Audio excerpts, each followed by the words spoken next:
Оқушылар, егер сіздер бір мектептің ішінен зат тауысаңыздар, құнды зат, ол телефон болуы мүмкін, немесе портмені. Осындай жағдайда не істейсіздер? Вахтершаға апарып тастаймыз. Береміз, если сұраса. Егер жоғалтып алған адам оны қайта іздеуге барады, және ол вахтершадан в первую очередь сұрайды. Сізге тастамады ма деп.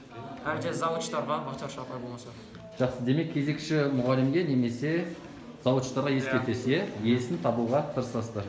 Жақсы, себебі біреудің затын алуға болмайды. Ол адамның орнына жақсы, құнды зат. Ол адамның орнына сіз де болуыңыз мүмкін, немесе сіздің достарыңыз да болуы мүмкін. Ішінен қасына өтіп кетеміз. Алмай кетіп қаласыңдар ма? Вахтерша апайға қалдырып кетеміз. Сен кезекші апайға тапсырасың, Кезекші апайға тапсырасың. Мен қалдырамын. Қайда қалдырасыз? Алмайсыз, Алмаймын. Сіз? Алып, директорға барамын. Директорға ескертесе, или кезекші мұғалімге, немесе класс жетекші. сынып жетекшіңе бересің, жақсы. Демек, бөгде затты алуға болмайды, оны иесін табуға тырысасыз. Кім жоғалтқанға беремін.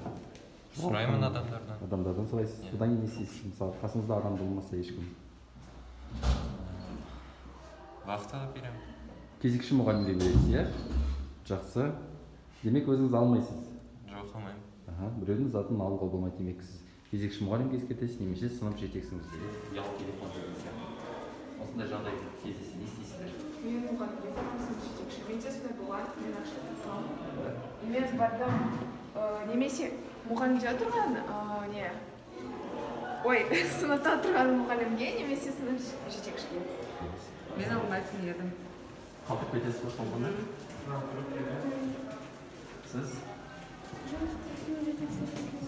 Сынып жетекшіге бересіз,